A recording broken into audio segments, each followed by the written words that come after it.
Бул жерде карасак, жабырлануучу тарап мурунку бийлик өкүлдөрү эле болуп калыптыр да. Чыныгы эле жабырлануучулар мына эми мына сиз бирөөнү коштуңуз да, калгандары кошулбай билбейм. Эгер мындай жүрүштө бара турган болсо, анда жабырлануучу тараптын катарына Сооронбай Жээнбековди кошкула. Жана анын тарапташтарын кошкула. Мурунку өкмөт башчыларды кошкула. Анан бизди каалагандай соттой бергиле. Мындан башка кандай айтабыз? Мына Дамир Жошов эң жүйөлүү маселелерди келтирип кетти. Бул Октябрь окуясы боюнча соттук териштирүү алдыга жүргөнгө мындай бир негиз жок да, вообще жок. Эчтеке жок. Бул бир тараптуу баары. Сиз ушуну карап туруп эле кайра артка кетиришиңиз керек.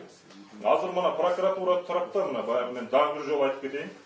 Сооронбай Жээнбековдун убагында Кой Таш окуясын жана бардык заказдарды аткарган жетекчилер бул бийликте турганда эч кандай адилеттүү бир чечим болбойт.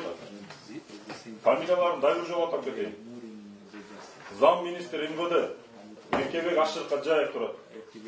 Азамат Жумабаев турат, начальник следственного управления МВД. Начальник следственного управления ГКНБ Самиев турат. Прокуратурада Дардановдун кишилер мына аркасы мен Асакеевди айтып атам, Асакеев болбойт бул жерде деп. Булардын баардыгы, конечно, буларды биз айтканбыз. Кийин Кудай буйруса бир убакыт келет, силер жоопко тартыласыңар ушул мыйзамсыз иштериңер менен деп.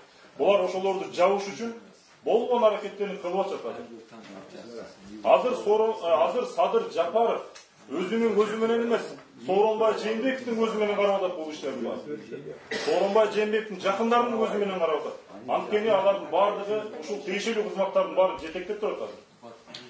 Булардын баары кызыктар да мына бул жерде эгер алар акыйкат чечим чыгарган болсо, жанагы жабырлануучунун баары олтурмак. Жанагы айыпталуучулардын баардыгы толук олтурмак. Бул жерде баягы эле Кой Таш окуясына Сооронбай Жээнбековго жакпаган кишинин баары олтурабыз.